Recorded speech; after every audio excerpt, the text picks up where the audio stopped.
ত্রয়োদশ জাতীয় নির্বাচনে প্রার্থীদের সক্ষমতা যাচাইয়ে ভোটারদের অংশগ্রহণমূলক একটি ডিজিটাল প্ল্যাটফর্ম চালু করেছে ব্রিট রবিন 10Q নামের একটি অনলাইন ভিত্তিক প্রকল্প।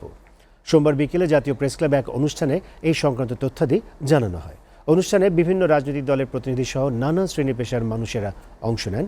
আরও বিস্তারিত জানতে www.britrobin.org এ ভিজিট করার কথা জানানো হয়েছে আয়োজকদের পক্ষ থেকে।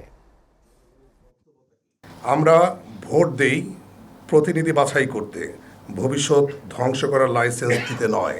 তাই আমরা আর নির্বাচনের পরে আফসোস করতে চাই না। আমরা নির্বাচনের আগেই যাচাই করতে চাই চুলচিরা বিশ্লেষণ। কারণ জনগণের নিয়োগকর্তা, আর এই নিয়োগের আগে যাচাই করা জনগণের পূর্ণ সাংবিধানিক অধিকার। এই অধিকার প্রয়োগের অংশ হিসেবেই জনগণের পক্ষ থেকে সহজ, স্পষ্ট ও নৈতিকভাবে অপরিহার্য মাত্র 10টি প্রশ্ন উত্থাপন করা হয়েছে।